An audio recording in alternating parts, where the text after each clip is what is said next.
I'm sorry, but I don't want to be an emperor. That's not my business. I don't want to rule or conquer anyone. I should like to help everyone, if possible. Jew, Gentile, black man, white. We all want to help one another. Human beings are like that. We want to live by each other's happiness, not by each other's misery. We don't want to hate and despise one another. In this world, there is room for everyone, and the good earth is rich and can provide for everyone. The way of life can be free and beautiful, but we have lost the way. Greed has poisoned men's souls, has barricaded the world with hate, has goose-stepped us into misery and bloodshed. We have developed speed, but we have shut ourselves in. Machinery that gives abundance has left us in want. Our knowledge has made us cynical, our cleverness hard and unkind. We think too much and feel too little. More than machinery, we need humanity. More than cleverness, we need kindness and gentleness. Without these qualities, life will be violent and all will be lost. The aeroplane and the radio have brought us closer together. The very nature of these inventions cries out for the goodness in men, cries out for the universal brotherhood, for the unity of us all. Even now, my voice is reaching millions throughout the world, millions of despairing men, women, and little children, victims of a system that makes men torture and imprison innocent people. To those who can hear me, I say, do not despair. The misery that is now upon us is but the passing of greed, the bitterness of men who fear the way of human progress. The hate of men will pass, and dictators die, and the power they took from the people will return to the people. And so, as long as men die, liberty will never perish. Soldiers, don't give yourselves to brutes, men who despise you, enslave you, who regiment your lives, tell you what to do, what to think, and what to feel, who drill you, diet you, treat you like cattle, use you as cannon fodder. Don't give yourselves to these unnatural men with machine minds and machine hearts. You are not machines, you are not cattle, you are men. You have the love of humanity in your hearts. You do not hate, only the unloved hate, the unloved and the unnatural. Soldiers, don't fight for slavery, fight for liberty. In the 17th chapter of St. Luke it is written, the kingdom of God is within man, not one man nor a group of men, but in all men. In you, the people, have the power to create machines, the power to create happiness. You, the people, have the power to make this life free and beautiful, to make this life a wonderful adventure. Then in the name of democracy, let us use that power. Let us all unite. Let us fight for a new world, a decent world that will give men a chance to work, that will give youth a future and old age a security. By the promise of these things, brutes have risen to power, but they lie. They do not fulfill that promise. They never will. Dictators free themselves, but they enslave the people. Now let us fight to fulfill that promise. Let us fight to free the world, to do away with national barriers, to do away with greed, with hate and intolerance. Let us fight for a world of reason, a world where science and progress will lead to all men's happiness. Soldiers, in the name of democracy, let us all unite.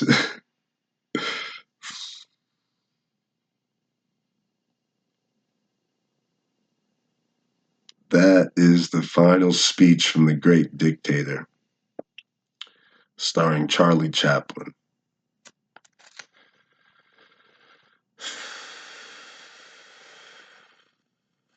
From 1940.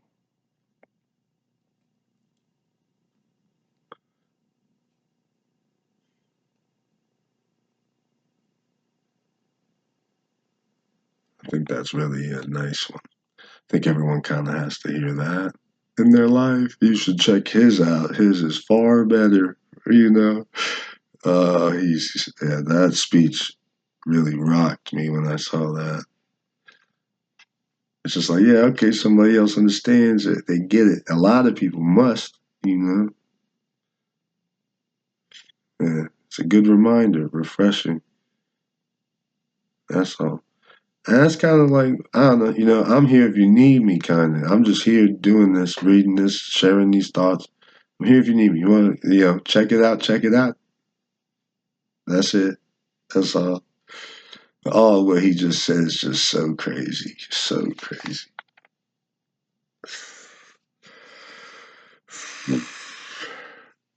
You know?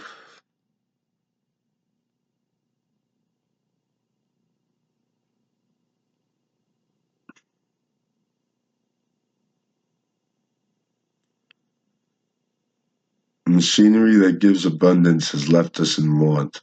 Our knowledge has made us cynical, our cleverness hard and unkind. We think too much and feel too little.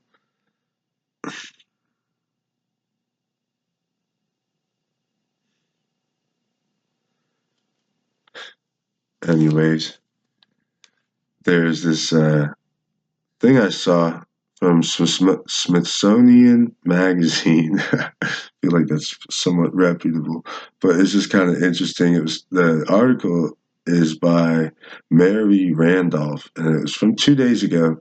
So that would be, like March 17th, I guess, or March 16th, March 17th.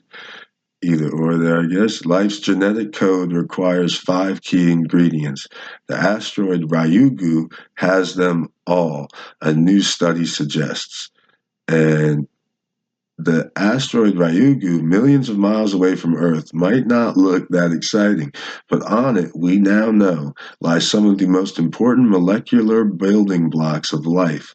In a study published March 16th in Nature Astronomy, researchers report that all 5 molecular bases of DNA and RNA exist on Ryugu. Some scientists have long suspected that life's basic ingredients may have arrived via asteroids colliding with our planet when it was young, and the findings support this idea. Ryugu is not the first space rock to provide evidence of an early, violent galactic postal service. In 2025, scientists reported that the asteroid Bennu, Bennu, has the 5 molecular structures of genetic material called nucleobases, as well as units that make up proteins. 2 meteorites that crashed to Earth also contain the nucleobases. In combination with past findings, however, the new study suggests that these building blocks are widespread, says study co-author Yasuhiro Oba, an astrophysical chemist at Hokkaido University in Japan. To Leah Crane at New Scientist, their detection in Ryugu strongly supports their ubiquity in the solar system. Asteroids are a strong source of astronomical history because they can preserve materials from the solar system's early years around 4.5 billion years ago, writes Clitty Grice, a geochemist at Curtin University in Australia who was not involved in the study for the conversation. To study one up close, the Japanese Aerospace Exploration Agency, JAXA, launched the Hayabusa 2 mission in 2014, in which a spacecraft traveled to Ryugu, blasted a crater into the asteroid, and used rovers to collect exposed subsurface rocks. A return capsule brought about 5.4 grams of debris back to Earth in 2020. Oba and his colleagues studied some of that material in an uber-pristine lab to avoid contaminating it with Earth material. They pulled out carbon-based organic molecules with water and hydrochloric acid and then purified them, revealing the nucleobases. When combined with sugars and phosphoric acid, these molecules can assemble into RNA and DNA, the genetic code for all life on Earth.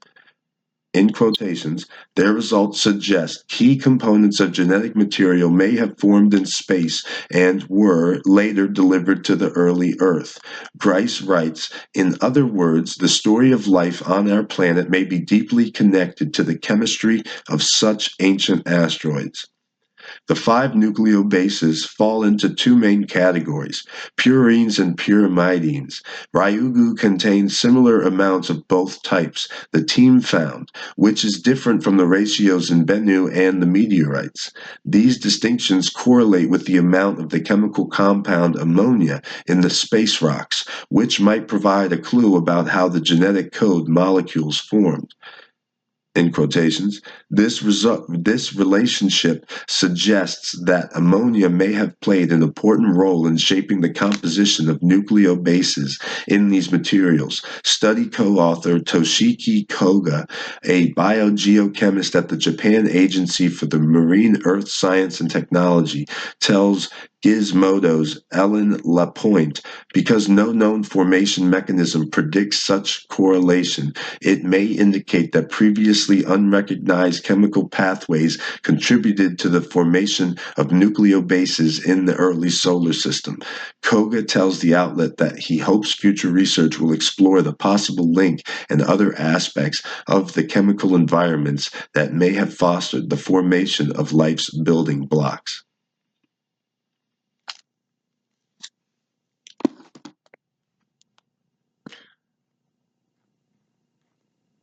Kind of interesting, you think?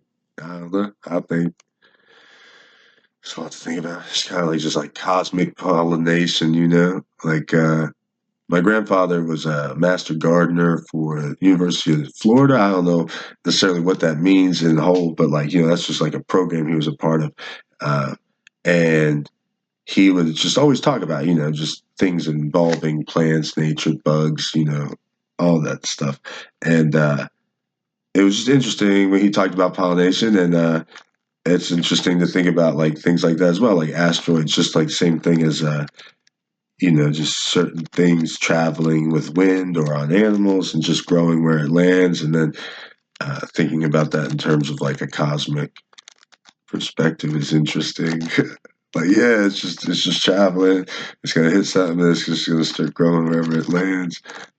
I think that's really interesting. It just again like it's just important to remember like this matters because it it just so happened, you know.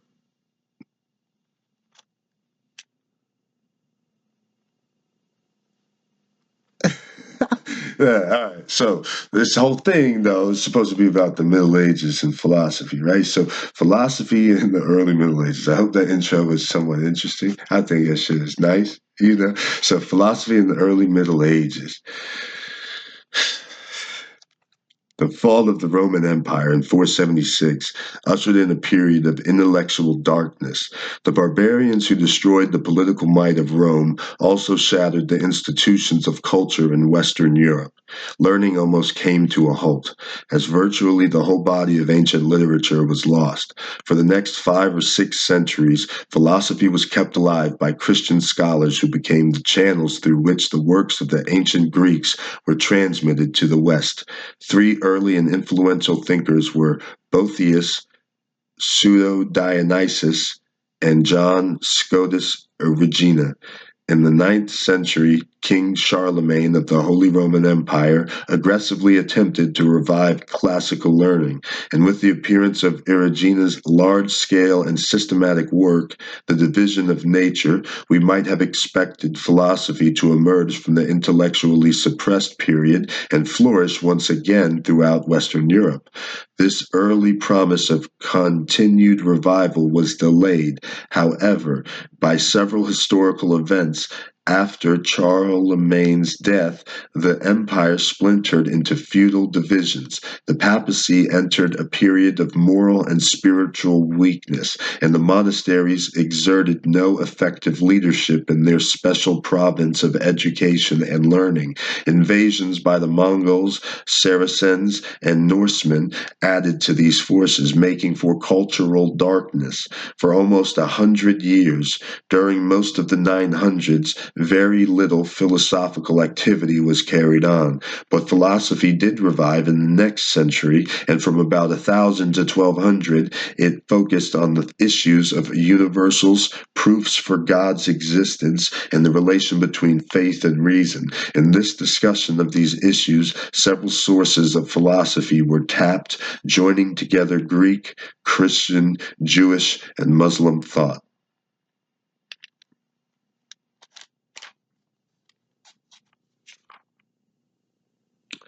I was watching this thing. Sapolsky, I think it's like Professor Sapolsky from Stanford University. He had this thing on chaos and reductionism. If you search Stanford University chaos and reductionism, you'll see this lecture from, I think it's Robert, but I don't know his first name for sure. Sapolsky, Sapolsky, I think. But he was talking at the very beginning of that conversation about the fall of Rome and the Dark Ages and things. And yeah, he was saying how, what was he saying? He was saying how these people sacked this city, and I can't think of the city again. Man, that's going to bother me.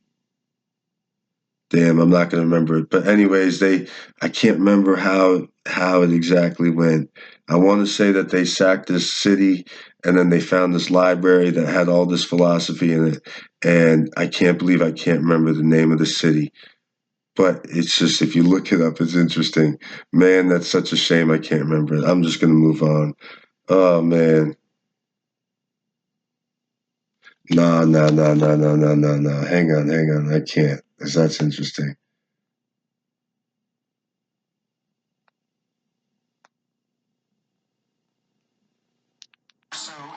Like, this is it. I'll just play it. Collapse of the Roman Empire, entering an unbelievably dark period in terms of ignorance, in terms of the Dark Ages throughout Europe, the level at which people did not understand how the world worked, the level at which people had lost knowledge from previous times.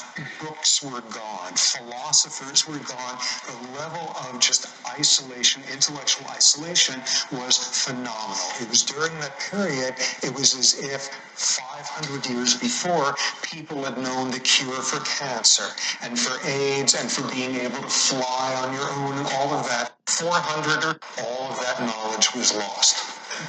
Literacy went down the tubes, and this was a period that gave rise to words like having an audit about your finances, making an oral argument before the judges, having hearings about something or other before the court, because all of these were about speaking, about auditory transmission of information, because nobody could read anymore.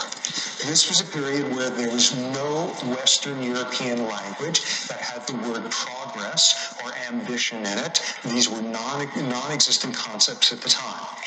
Utter intellectual isolation, utter social isolation. During that time, the vast majority of people lived in small villages where you would go 50 miles away and people spoke a dialect that you could not understand. All of that degree of isolation. Estimates are the average person never went more than 12 to 15 miles away from where they were born in their entire life. Incredible isolation. And incredible ignorance, ultimately, about how you explain causality in the world, because all of the information was gone.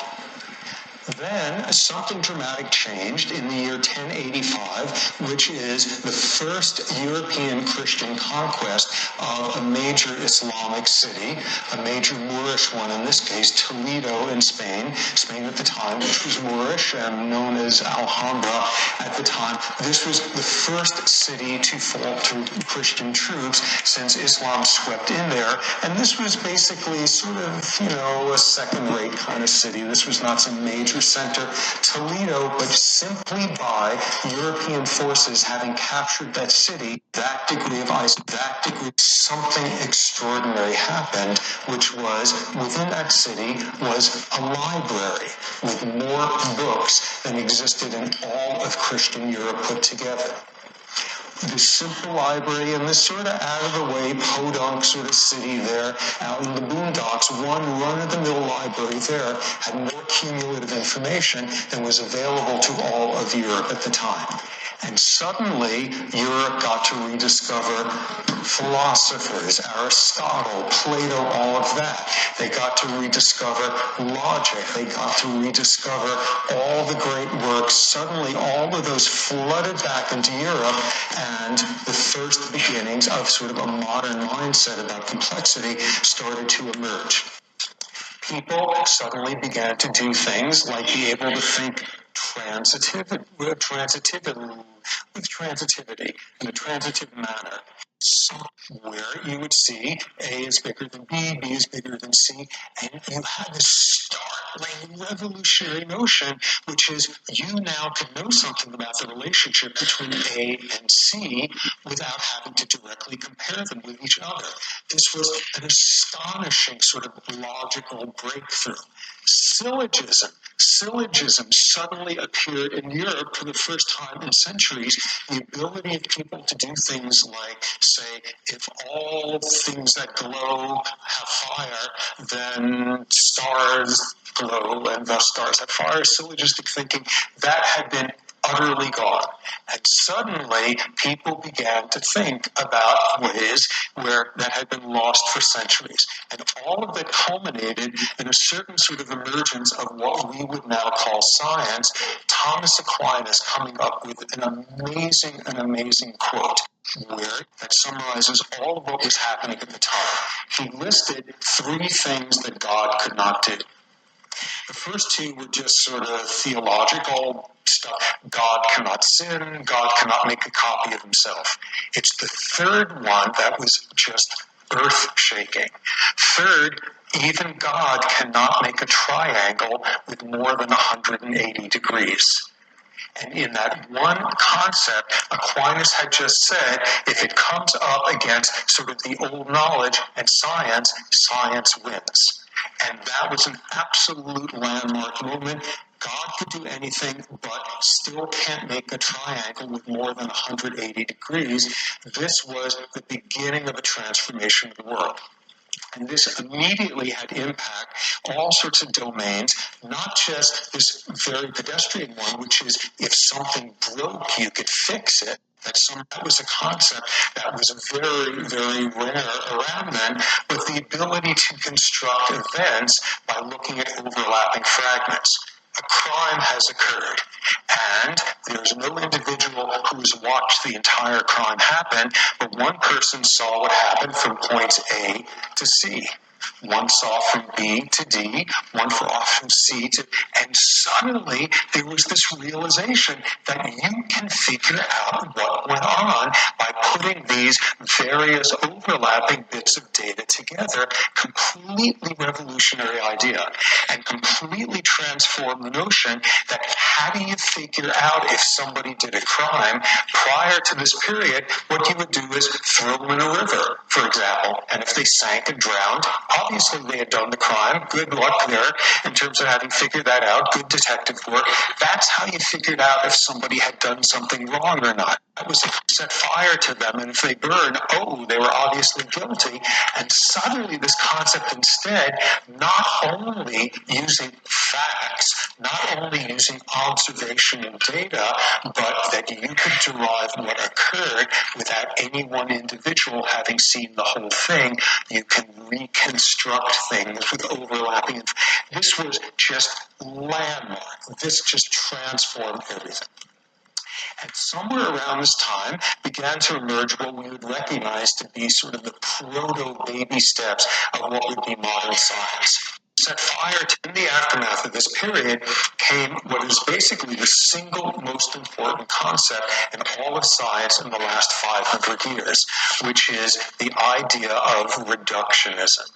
In the aftermath of this period came what is basically the single most important concept in all of science in the last 500 years, which is the idea of reductionism.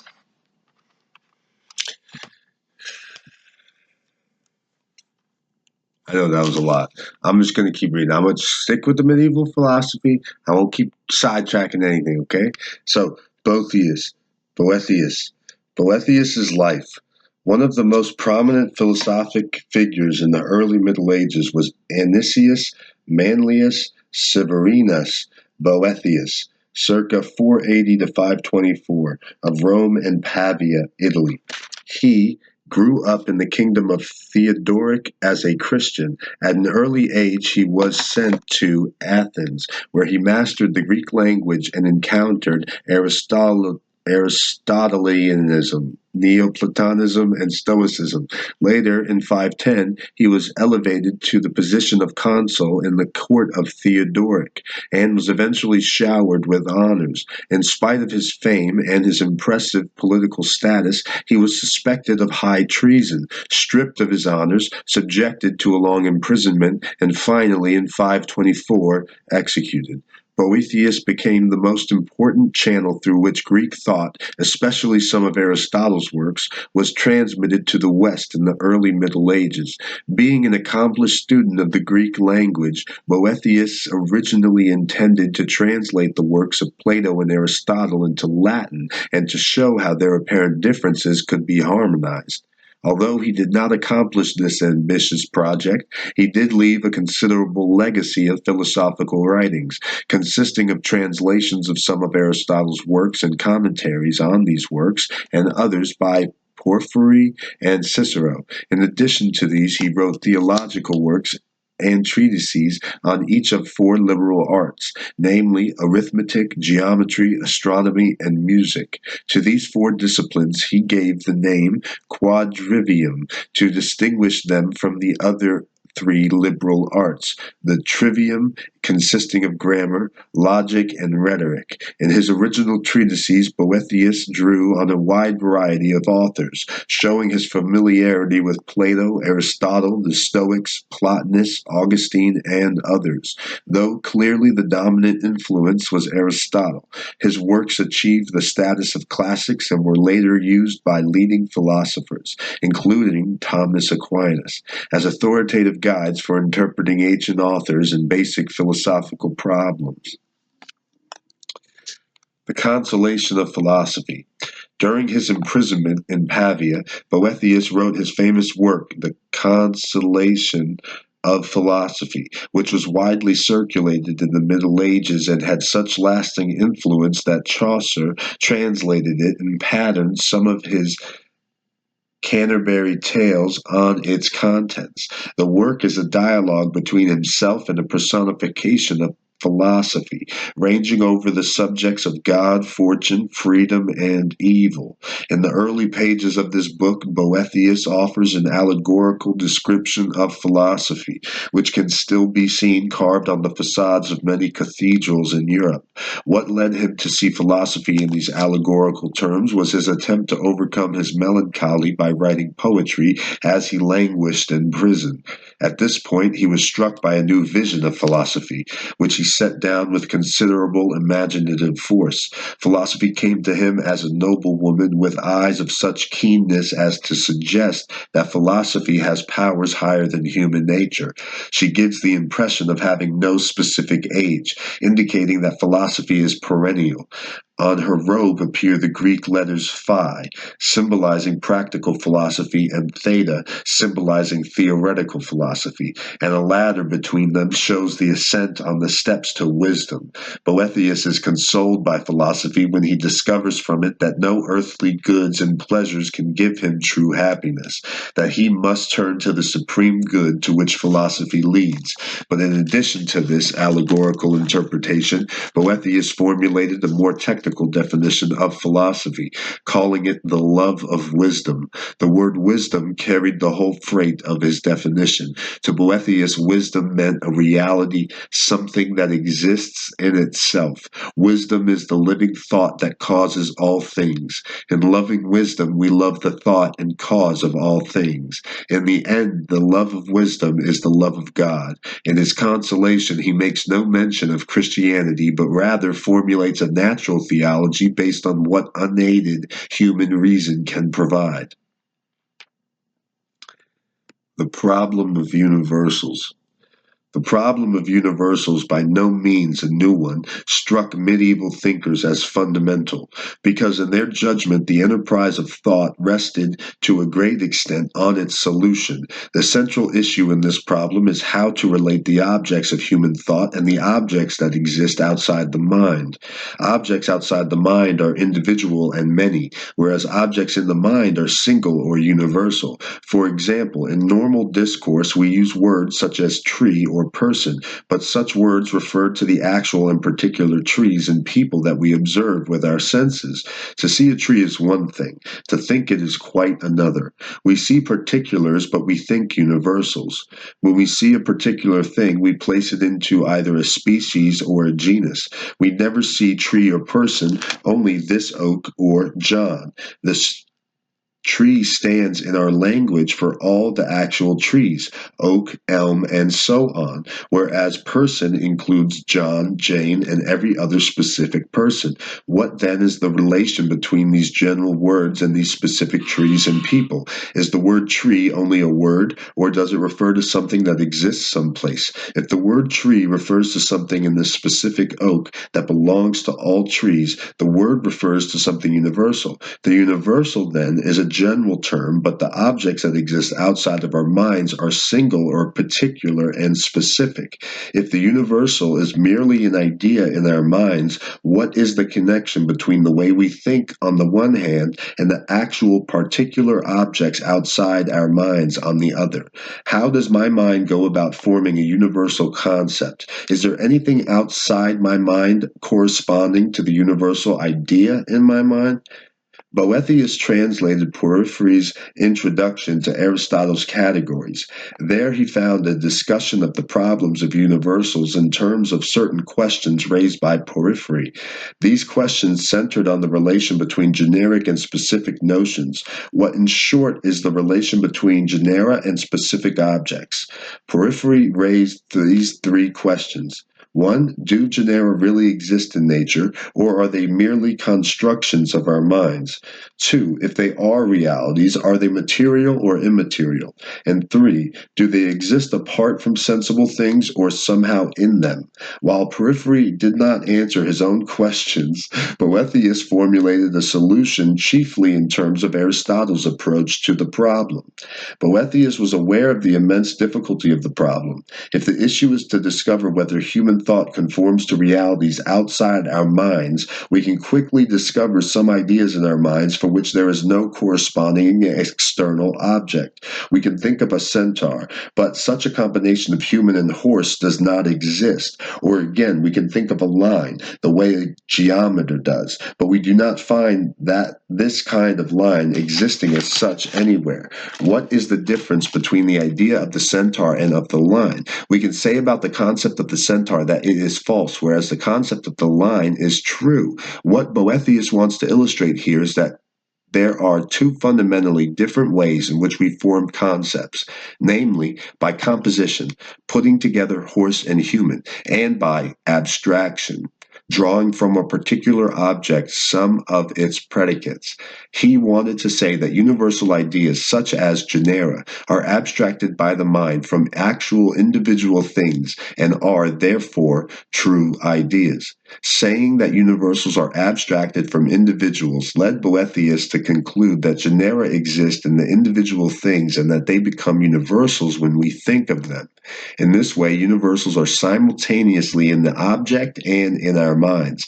Subsisting in the thing and thought about in our minds, such universals include not only genera, to which Boethius limited his analysis, but also other qualities such as just, good, and beautiful. What makes two trees both trees is that as objects they resemble each other because they contain a universal foundation to their being. At the same time, we can think of them both as trees because our minds discover the same universal element in both of them.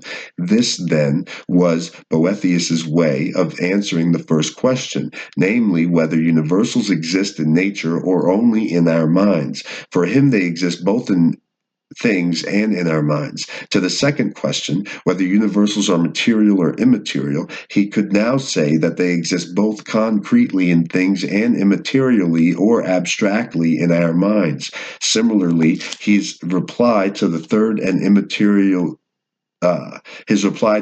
question, whether universals exist apart from individual objects or are realized in them, was that they exist both in things and apart from them in our minds. Pseudo-Dionysius Around 500 BCE, a collection of Neoplatonic writings circulated in Western Europe, which were attributed to a first-century disciple of the Apostle Paul named Dionysius.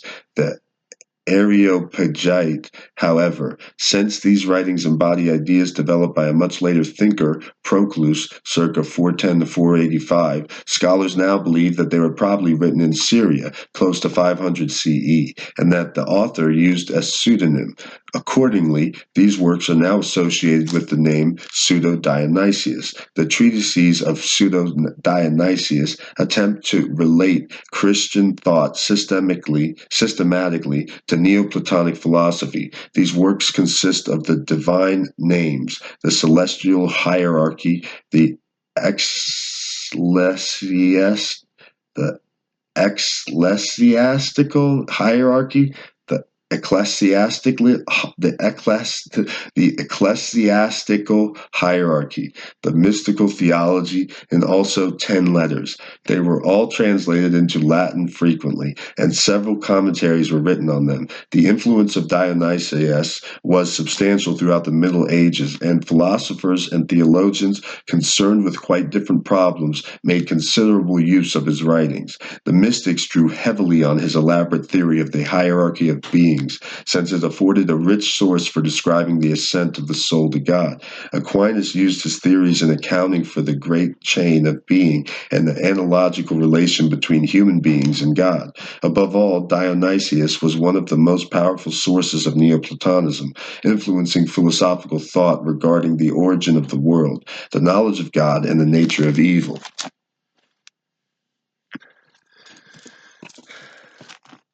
Knowledge of God. Dionysius gave an account of the relation of the world to God, in which he combined the Neoplatonic theory of emanation and the Christian doctrine of creation. He wanted to avoid the pantheism embedded in Neoplatonic theory, according to which all things are emanations from God. At the same time, he wanted to establish that whatever exists comes from God, though he apparently had no clear conception of God's creative act as an act of free will. Nevertheless, Dionysius argued that the world is the object of God's providence. God has placed between himself and human beings a virtual ladder or hierarchy of beings called heavenly spirits. From the lowest level of being to the highest, where God is at the peak, there are various degrees of being. Dionysius indeed came close to pantheism and monism because of this continuous scale of chain of being, which he sometimes described as a shaft of light. He countered this with a pluralistic view of things. God is the goal of all created things. He attracts all things to himself by his goodness and the love he inspires. Dionysius held that we can come to a knowledge of God in two ways, a positive way and a negative way. When we take the positive way, we ascribe to God all the perfect attributes discovered by a study of creatures. In this way, we can give the divine such names as goodness, light, being, unity, wisdom, and life. Dionysius said that these names belong in their perfection to God and only in a derivative sense to human beings, depending upon the degree to which the creature participates in these perfections. Dionysius thought that these attributes existed in God in a very literal sense, since surely God is goodness, life, wisdom, and so on. By contrast, humans have these to a lesser degree. Still, God and human beings are God and human beings are more alike than God and, say, a stone, since we cannot about a stone that is good, wise, and alive. Still, God and human beings are most alike than God and, say, a stone, since we cannot about a stone that is good, wise, and alive. Although we do gain knowledge of God through this positive way, Dionysius held that the negative way was more important. Dionysius was aware that people unavoidably develop anthropomorphic conceptions of God, and for this reason he undertook to remove from God all the attributes of creatures. It was obvious to him that what characterized God was precisely that he did not have the attributes of finite creatures. Step by step, he removed from the conception of God all the things we say about creatures. In the negative way, we consider God's nature by denying of God whatever seems least compatible with him, such as drunkenness and fury. Then, by a process of remotion, we remove various categories of attributes from our conception of God, since all we know is the world of creatures. The negative process of remotion leads us not to a clear conception of God, but only to a darkness of unknowing. The only positive aspect of this approach is that we are assured of knowing what God is not like. Because God is no object, he is beyond the knowable. This view had a great influence on later mystics who believed that as people ascended closer to God, the ordinary forms of human knowledge were annihilated by the blindness caused by the excess of God's light.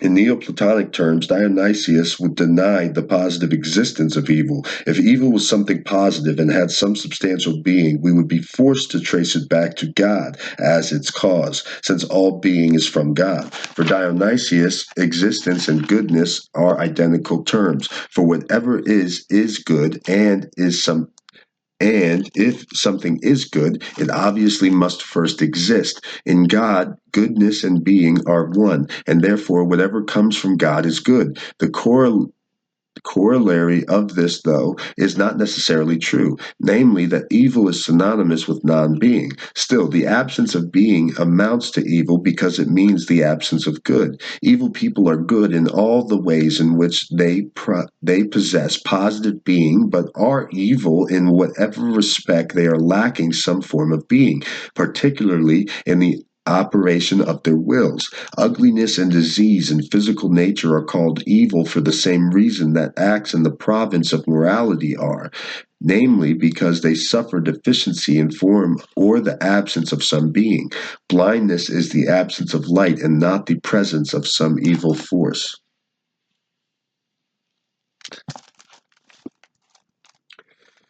Eriugena's life. These 3 centuries passed from the time of Boethius and Pseudo-Dionysius, before another philosopher of stature appeared in the West. He was a remarkable Irish monk, John Scotus Eriugena, who produced the first full-scale philosophical system in the Middle Ages.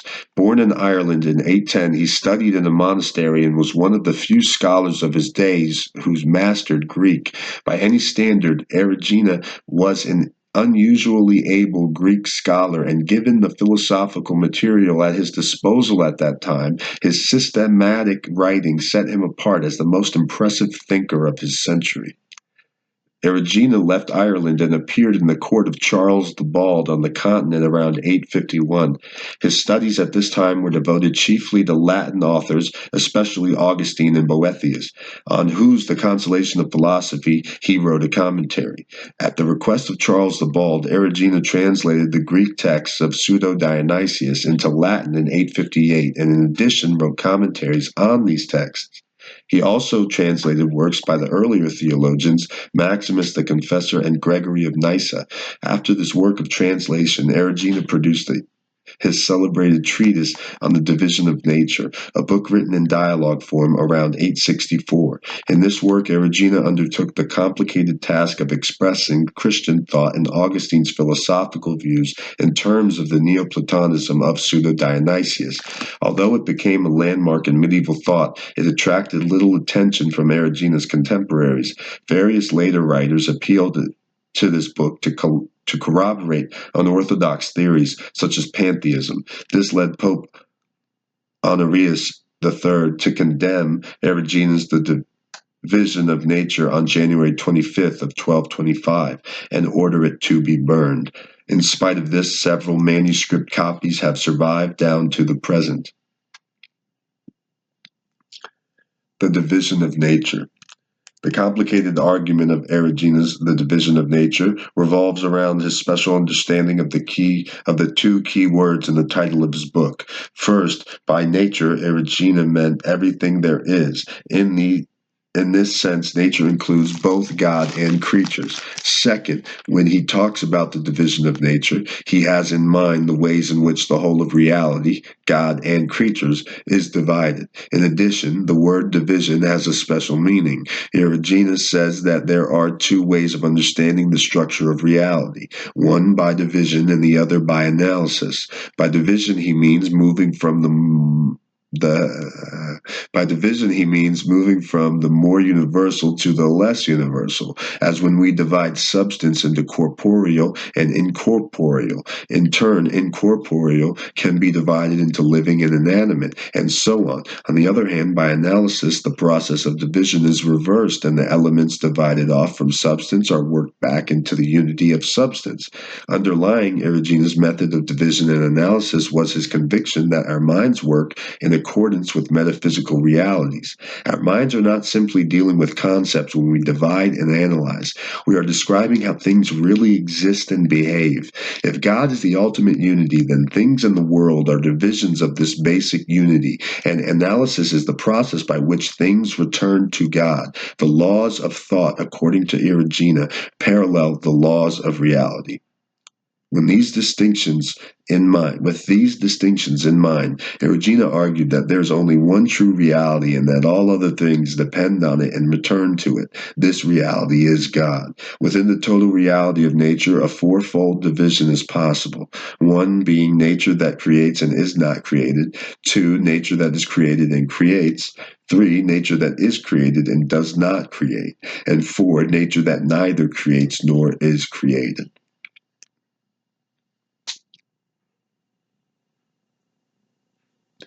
Nature that creates and is not created.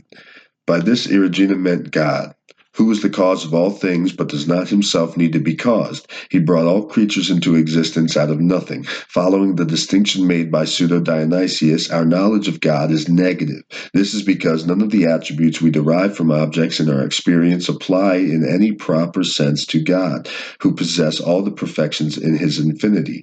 To make sure that not even the likely attributes of wisdom and truth are ascribed to God without qualification, Eriugena adds the term super to them. We thus would say about God that he is super wisdom and super truth. None of Aristotle's predicates or categories applies to God, for these predicates assume some form of substance, as for example, quantity implies dimension, but God does not exist in a definable place. Eriugena describes several issues along Augustinian lines, such as God's nature and the notion of creation out of nothing. But as he pursues the subject of the relation between God and creatures, his Neoplatonism seems to become dominant, and it is difficult to avoid the conclusion that for Eriugena there is no sharp distinction between God and creatures. When we hear that God made all things, says Eriugena, we should understand nothing else but that God is in all things. This follows because only God truly is, and therefore whatever is in anything is God. Nature that is created and creates. This division refers to the divine forms, which become the prototypes of all created things. They are the exemplary causes of all the created species. To say that they are created does not mean, according to Eriugena, that they come to be at some point in time. He has in mind a logical and not a chronological sequence. In God, there is the full knowledge of everything, including the primordial causes of all things. These primordial causes are the divine forms and prototypes of things, and they create in the sense that all creatures participate in them. For example, human wisdom participates in super wisdom. Though he uses the word creation here, his Neoplatonism once again dominates, particularly since creation for Eriugena does not occur in time, but is an eternal relation between God's forms and creatures. Nature that is created and does not create. This is the world of things as we experience it.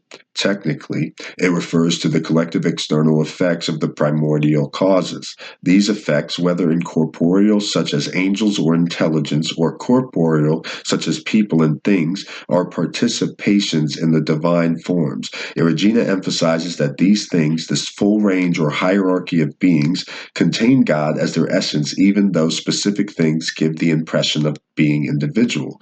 He compares this apparent plurality of things to the many varied reflections of light on the feathers of a peacock.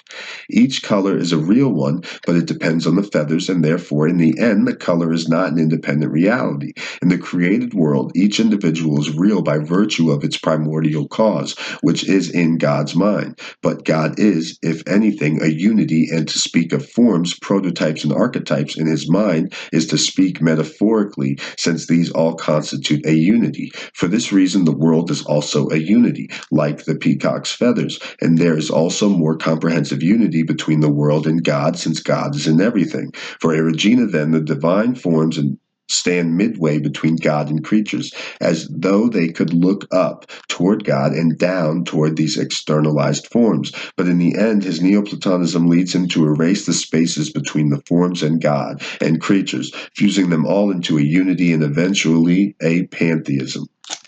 Nature that neither creates nor is created. This last division refers to God again, this time as the goal or end of the created order. As all things proceed from God, they also return to God. Using Aristotle's metaphor, Eriugena compares God to a beloved who, without moving, attracts the lover. Whatever starts from a principle returns again to this same principle, and in this way the universal cause draws to itself the multitude of things that have risen from it. With this return, there is an end to all evil, and people find their union with God. Man, I love this. I love this. All right, this is so good.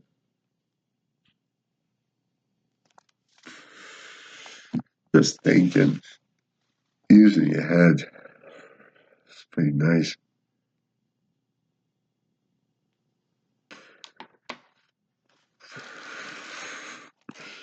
New solutions to the problem of universals.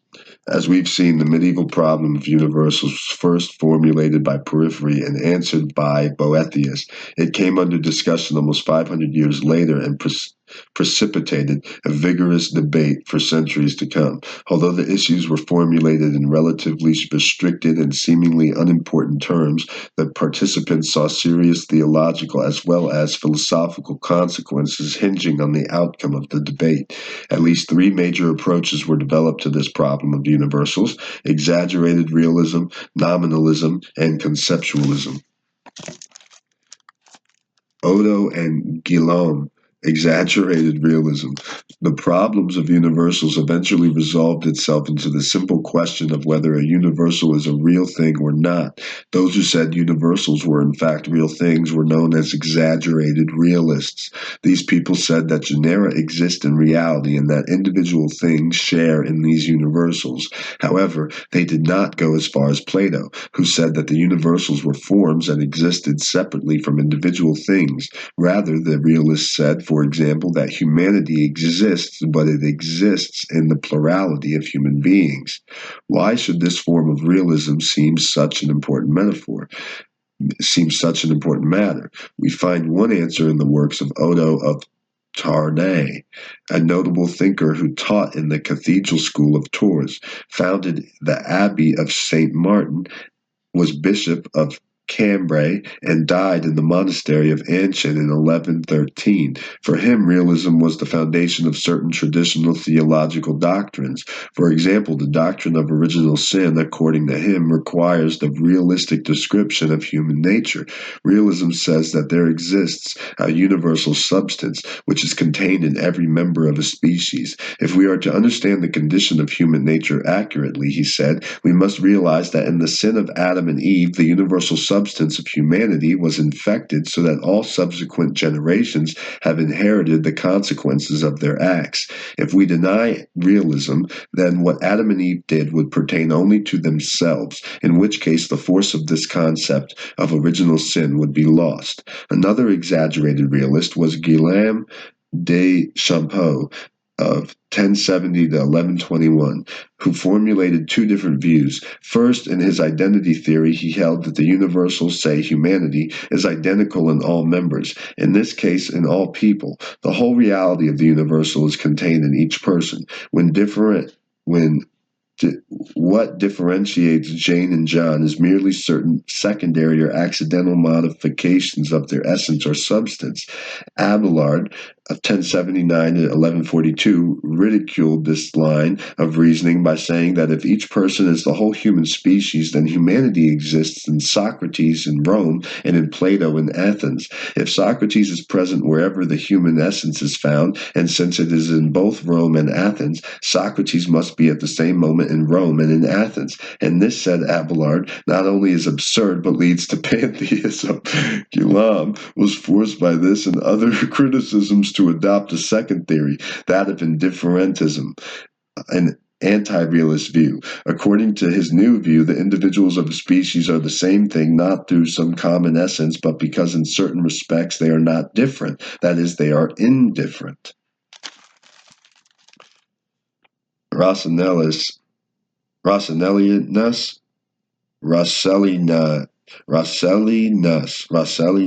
nominalism.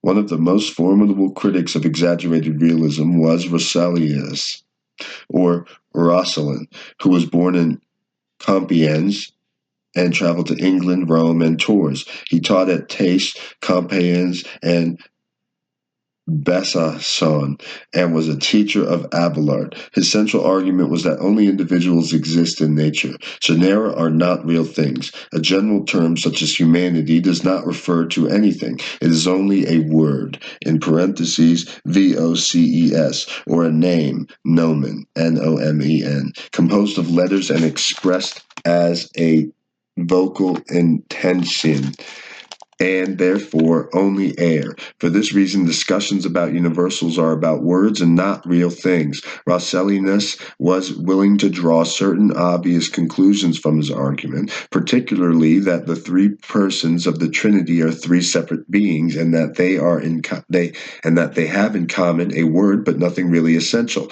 Hence, they can be considered three gods. For these views, he was accused by the council at Soissons of 1092 of tritheism, and when he was threatened with excommunication, he denied this doctrine. In spite of this denial, Rossellinius served a decisive function in the history of the problem of universals. Specifically, he rejected exaggerated realism and the attempt to make universals into a thing.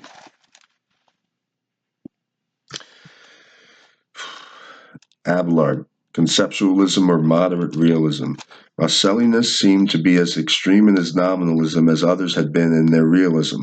Both, though, were exaggerated views. Avoiding both of these extremes was the position developed by Peter Abelard, who was born in La Palette in 1079 of a military family. During his tempestuous life, he quarreled with his teachers, had a celebrated romance with Heloise, was abbot of the monastery in Brittany, was a famous lecturer in Paris, was condemned for his heretical teachings by Innocent II, and finally retired to Cluny, where he died in 1142. On the problem of universals, Abelard said that universality must be ascribed principally to words. A word is universal when it is applied to many individuals. The word Socrates is not universal because it applies only to one person, whereas the word humanity is universal because it can be applied to all people. The function of a universal term, Abelard says, is to denote individual things in a special way. The question then is how it comes about that we formulate these universal terms. To this, Abelard answers that certain individual things, because of the way they exist, cause anyone observing them to conceive a likeness in all these individuals. This so-called likeness is not what the realists called an essence or substance. It consists simply in the way things agree in likeness. When we experience an individual, we see it, but also think or understand it. Unlike the eyes, which requires an object, the mind does not require require a physical object since it can form conceptions. Thus, our minds are capable of doing two things, namely forming concepts of individuals such as Plato or Socrates, and forming concepts of universals such as humanity. The conception of the individual is then, whereas the conception of the universal is blurred.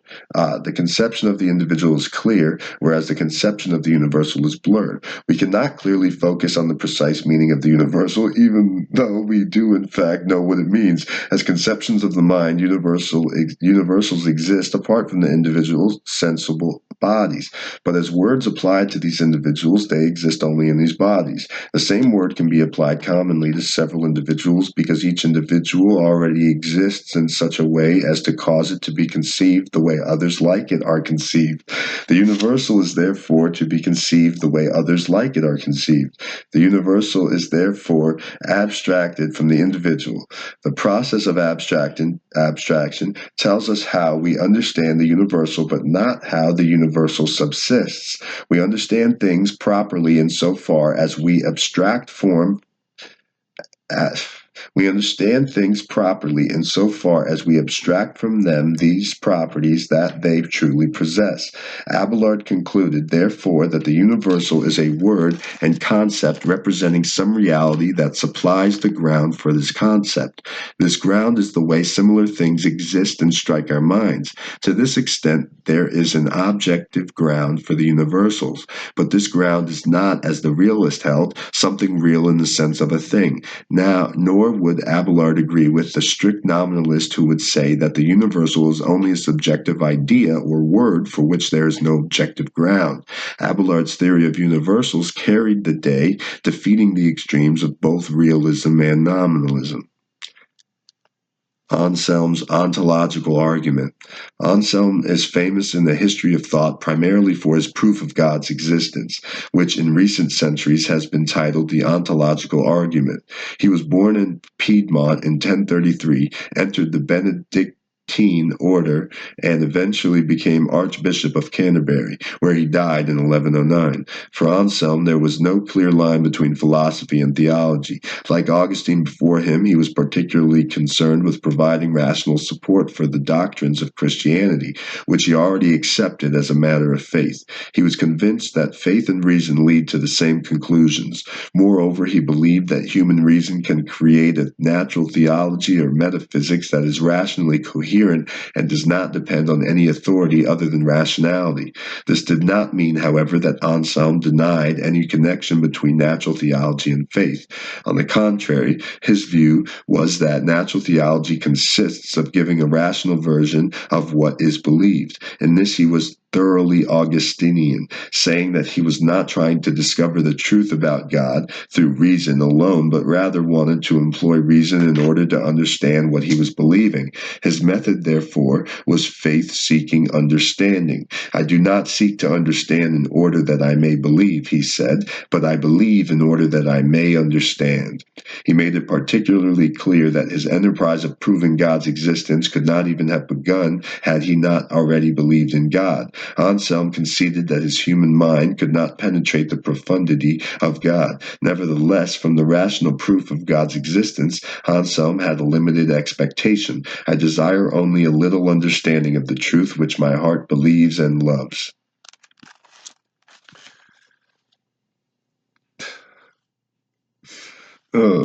Anselm's realism. Before he composed the ontological argument, which appears in his book titled Proslogion, Anselm formulated three other arguments in an earlier work called Monologion. These three arguments show his overall philosophical orientation, namely his acceptance of realism and his rejection of nominalism.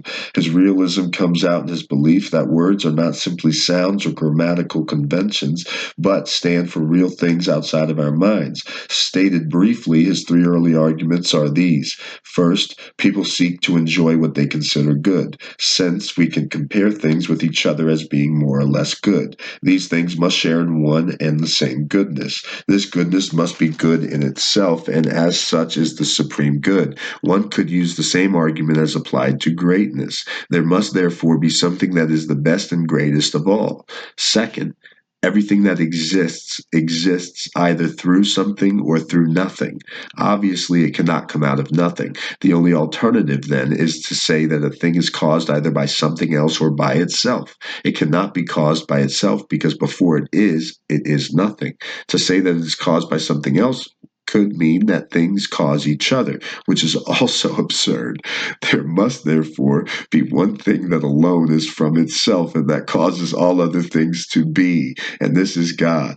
Third, there are various degrees or levels of being, whereby animals have a higher being than plants, and people have a higher being than animals. Using a line of reasoning similar to the first argument, Anselm concluded that as we moved up through a number of levels, we must arrive at a highest and most perfect being, than which there is none more perfect.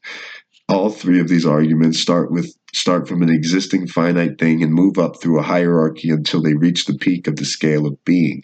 Again, Anselm's realism is evident here, as is the influence of Plato and Augustine. He assumes throughout that when a finite thing shares in what our language calls good, great, cause, or being, these words refer to some existing reality. Finite things therefore share not only in a word but in being, which somewhere exists in maximum perfection. Like the exaggerated realists Odo and Gualam, Anselm also felt that the issue of realism had important theological implications, particularly for the doctrine of the Trinity. If we denied that an identical substance exists in several members, then the Trinity would amount to tritheism, whereby each member is a totally separate and different being. According to Anselm, he who does not understand how many men are specifically one, only man can understand then several persons, each one of which is God or only one God.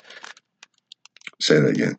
He who does not understand how many men are specifically one, only man cannot understand that several persons, each one of which is God, are only God. The ontological argument. Anselm was aware that his three arguments for God's existence did not have the clarity or power of a mathematical proof. Moreover, his fellow monks wondered whether he could simplify these arguments. Accordingly, after much thought on the matter, Anselm said that he had discovered a single clear and virtually flawless argument, which he published in the Proslogion, or faith-seeking understanding. The first thing to notice about this proof is that Anselm's thought proceeds from within his mind rather than starting with the assumption that each proof must begin with some empirical evidence from which the mind can then move logically to God.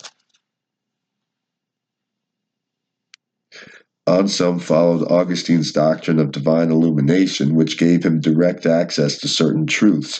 Indeed, before beginning the ontological argument, Anselm asks the reader to enter the inner chamber of your mind and to shout out all the things save God and whatever may aid you in seeking God. Clearly, Anselm is assured of the existence of God before he begins, saying again that unless I believe, I will not understand. The argument itself moves swiftly. We believe, Anselm says, that God is that than which nothing greater can be thought, or more simply, that God is the greatest conceivable being. The question then is whether the greatest conceivable being really exists. There are those who would deny God's existence. Anselm quotes Psalms 14:1, which says, "The fool has said in his heart, there is no God." What is meant by the word fool in this context? It means that a person who denies God's existence is involved in a flat contradiction. For when the fool hears the words, the greatest conceivable being, he understands what he hears, and what he understands can be said to be in his intellect. But it is one thing for something to be in the intellect, it is another to understand that something actually exists. A painter, for example, thinks in advance what she is about to portray. At this point, there is in her intellect an understanding of what she is about to make, though not an understanding that the portrait, which is still to be made, actually exists. But when she has finally painted it, she has both in her understanding and understands as existing the portrait she has finally made. What this proves, according to Anselm, is that something can be in our intellects even before we know it to exist.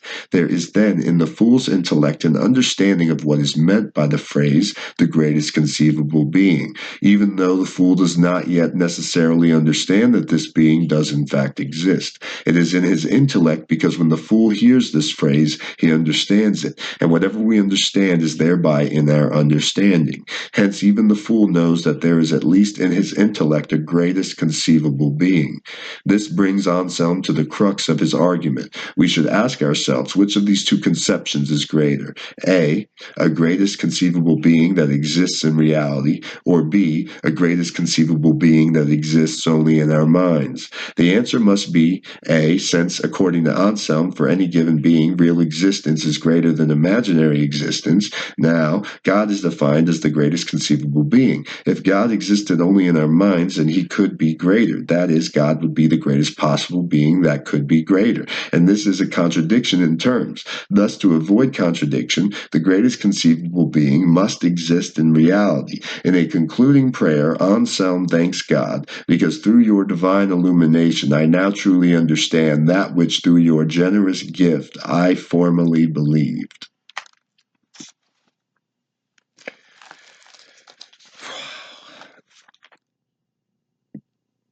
Gaunilon's rebuttal.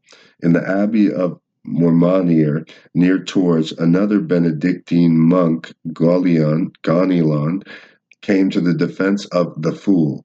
Gaunilon did not want to deny God's existence, but only intended to argue that Anselm had not constructed an adequate proof.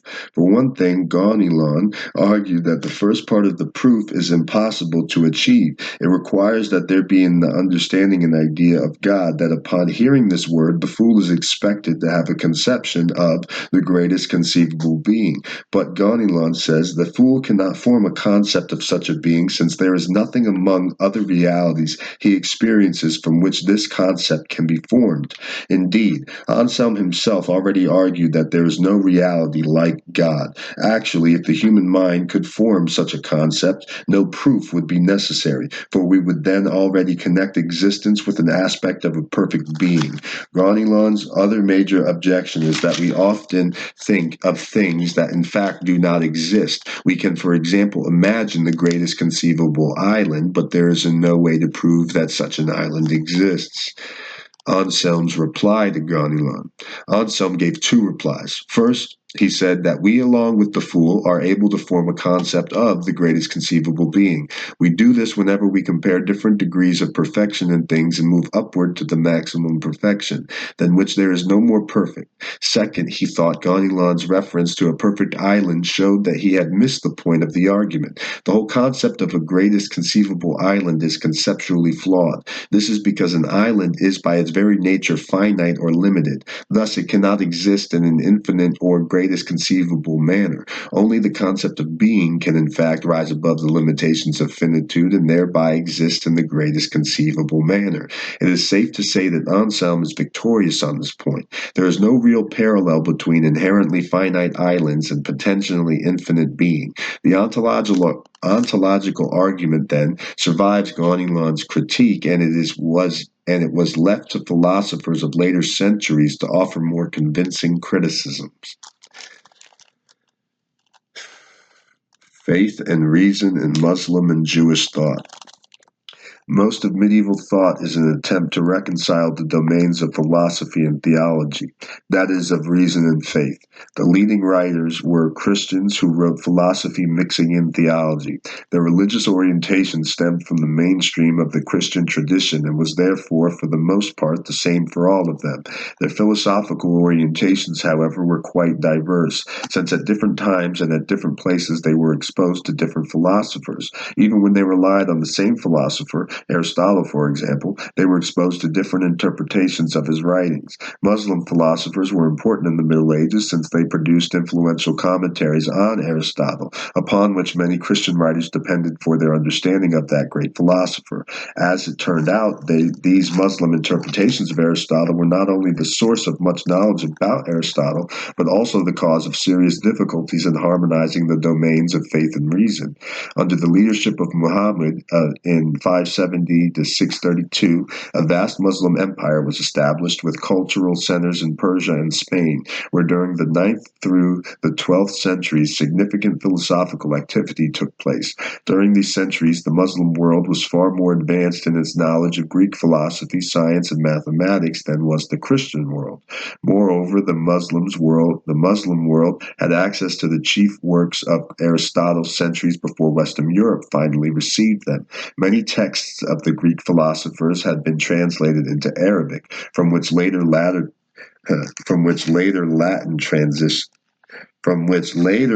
translations were made in the West. By 833, philosophy was well established in Baghdad, where a school had been established for translating Greek manuscripts on philosophy and science, and for creative scholarship as well. A distinguished line of thinkers worked here, especially Avicenna, 980 to 1037. The other focal point of Muslim culture was Cordova, Spain, where the other leading Muslim philosopher, Averroes, 1126 to 1198, wrote much of his philosophy. Although Avicenna and Averroes wrote in Arabic and were Muslims, they were not Arabs. Avicenna was a Persian and Averroes a Spaniard. Avicenna and Averroes both wrote important commentaries on Aristotle's philosophy, and some Christian writers accepted these interpretations as the authentic views of Aristotle. Because these interpretations showed Aristotle to be at variance with Christian doctrines, some medieval writers, such as Bonaventura, thought it necessary to reject Aristotle to avoid errors. The significance of Muslim philosophers was therefore twofold in that they were transmitters of Aristotle and other Greek thinkers to the West, and were also the authors of interpretations of Aristotle that became the basis of controversy in medieval philosophy. Avicenna.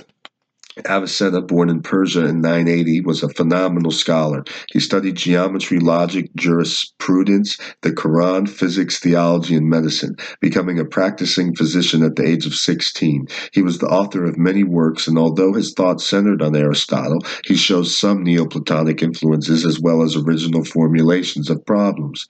Of particular importance was Avicenna's formulation of the doctrine of creation. Here he combined Aristotelian and Neoplatonic views and arrived at a theory that was hotly debated in the 13th century.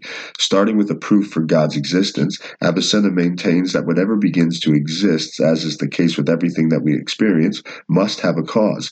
Things that require a cause are called possible beings. A cause that is also a possible being must be caused by a prior being. This too must have a cause, but there cannot be an infinite series of such causes. There must therefore be a first cause, whose being is not simply possible but necessary, having its existence in itself and not from a cause, and this is God. Aquinas would later make much of this line of reasoning. God is at the apex of being, has no beginning, always is in act, that is, always expressing his full being, and therefore has always created. According to Avicenna, then, creation is both necessary and eternal. This conclusion struck Bonaventura in the 13th century as a serious error and in conflict with the biblical notion of creation. According to Bonaventura, two chief features of creation are that it is a product of God's free will, not of necessity, and that creation occurred at a point in time, not from eternity. If Avicenna's metaphysics caused Christian philosophers difficulties because of his doctrine of creation, his psychology caused even more serious concern. In his psychology, Avicenna wanted particularly to account for human intellectual activity. Central to his theory was the distinction between the possible intellect and the agent intellect. To account for this distinction, Avicenna employed his Neoplatonic view of the gradations of beings, placing people under the lowest level of angelic beings or intelligences. That is, God creates a single effect, and this effect is called an intelligence. As God creates a single effect, and this effect is called an intelligence. The highest angel, but this is intelligence in turn, creates a subordinate intelligence.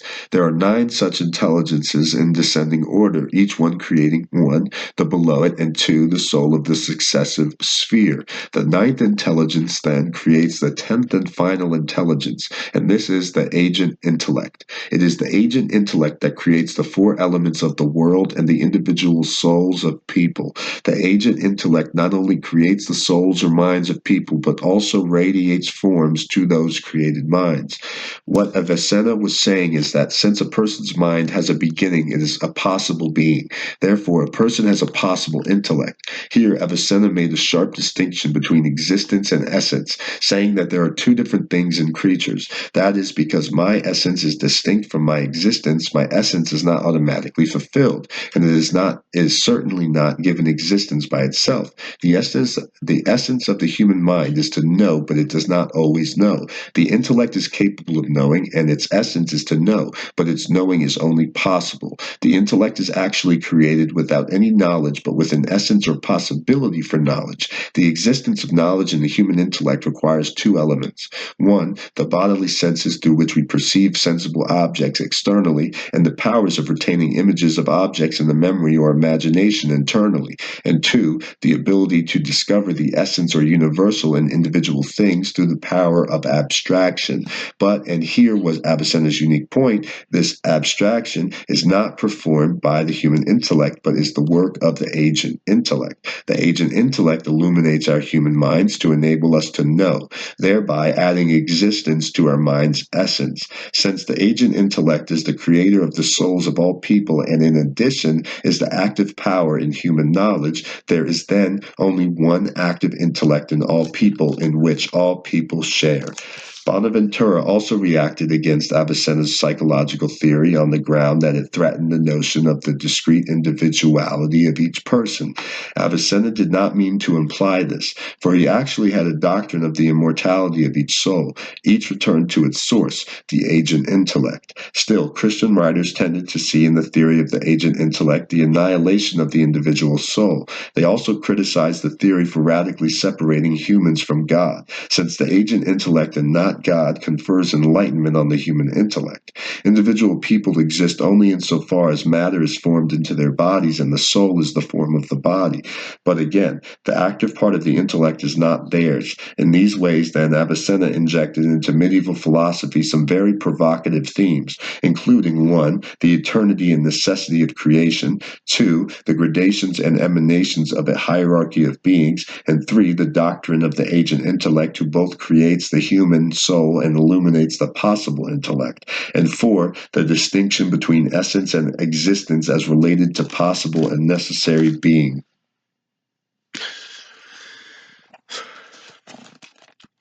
Averroes. Like Avicenna before him, Averroes was a prodigious scholar.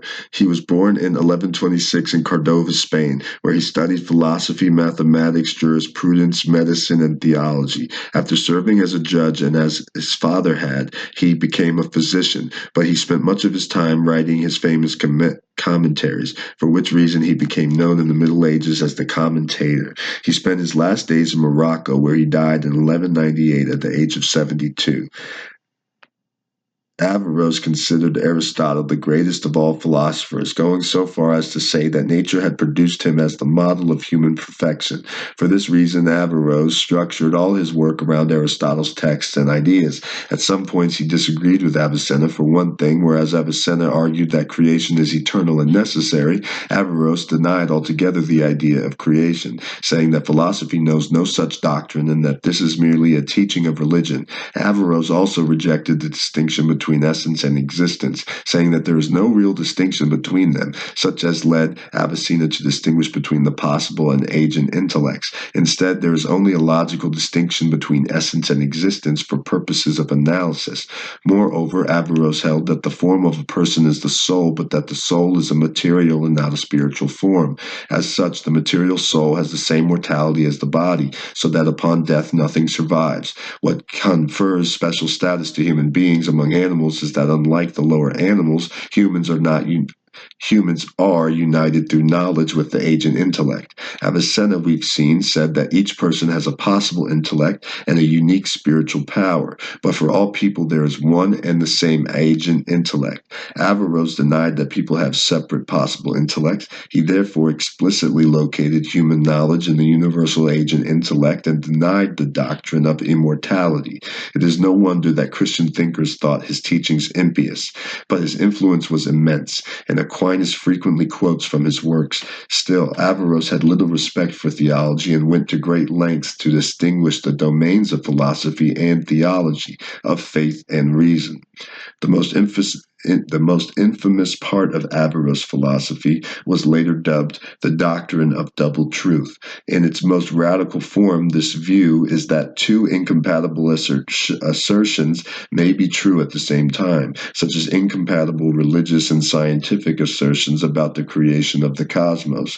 While Averroes probably did not hold this extreme view, his name was nevertheless associated with it by his critics. His actual position begins innocently enough. Philosophy and theology each have a function, said Averroes, because there are different kinds of people whom they respectively serve. He envisioned three groups of people. The majority of people live by imagination and not by reason. They are kept virtuous through fear communicated by eloquent preachers. By contrast, the philosopher needs no threat but is motivated by his knowledge. Although religion and philosophy work generally for the same end, they communicate different contents and in this sense different truths. These truths do not necessarily contradict each other, they simply are different kinds. Hence, the first group is composed of those who are governed more by dramatic forms of thought than by reason. The second group is composed of theologians, who differ from the first group only in that while they have the same religious beliefs, they attempt to devise intellectual supports for them as their justification. But having prejudiced their thinking by resting it on inflexible assumptions, they cannot arrive at truth even though they have some notion of the power of reason. The third and superior group consists of the philosophers, who constitute a small minority. They are able to appreciate the truth for which religious people and rational theologians are seeking, but they see no reason for trying to see this truth through the unavoidably indirect perspective of religion. The philosophers know truth directly. Actually, Averroes thought that religious beliefs had a social function in that they made philosophical truths accessible to minds that were incapable of philosophical thought. He thought, however, that the theologians, as compared with the masses, should have known better than to employ the powers of sophisticated reasoning on a subject matter, religion, that is by nature a deviation from, though not necessarily contrary to, reason.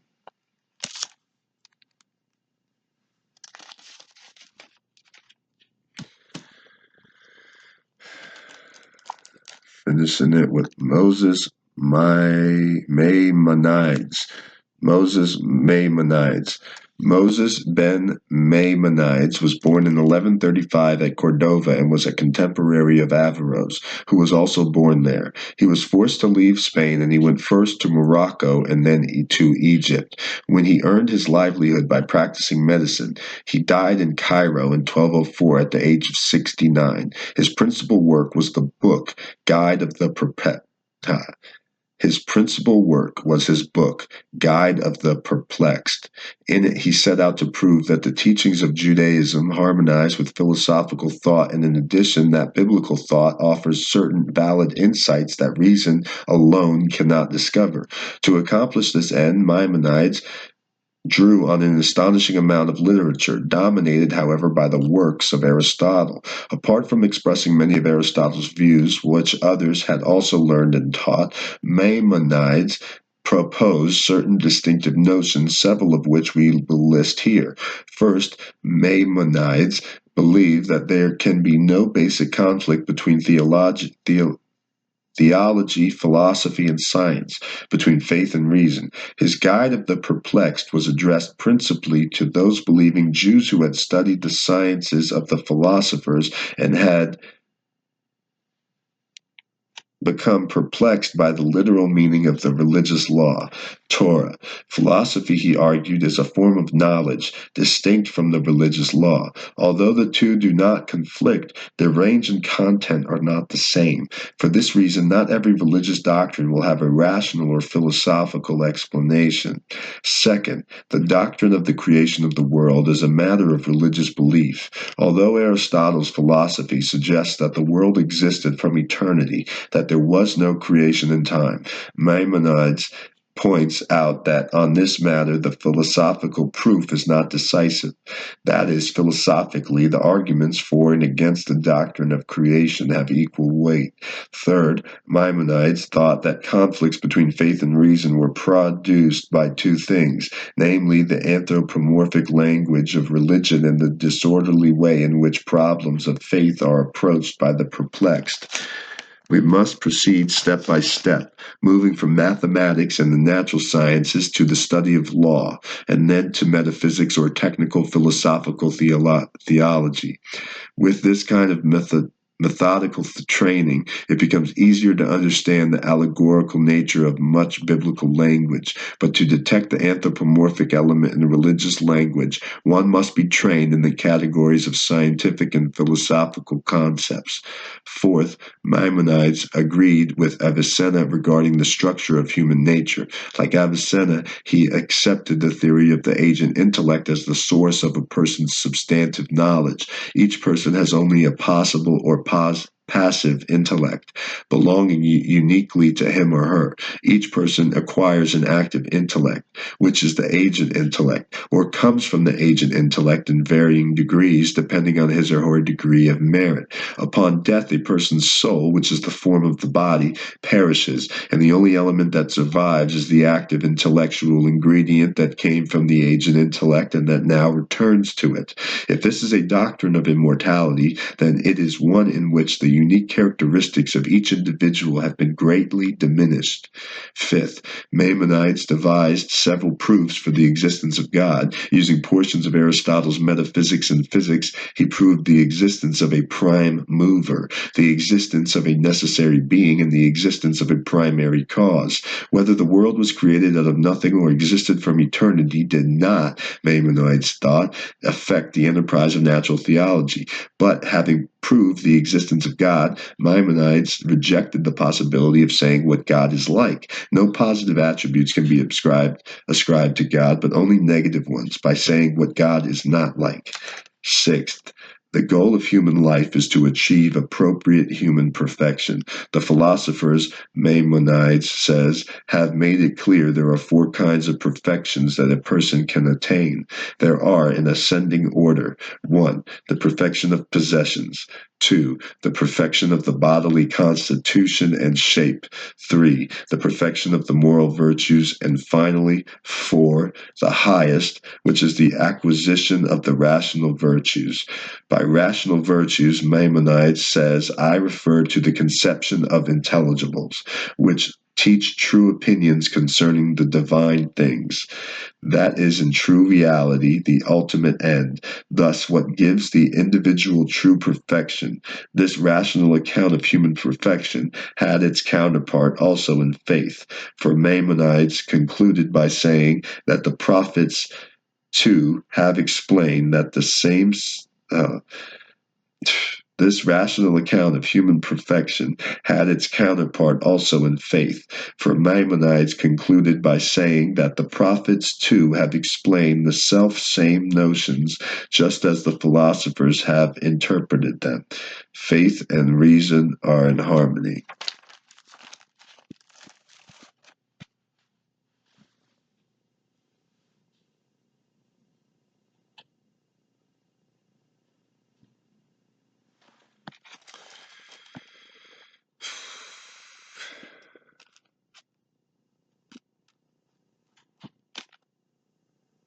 Man, man.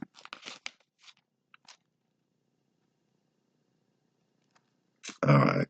Well, that was really dope. Next up, Aquinas and his late medieval successors. All right. Oh, that was so good. That was so good.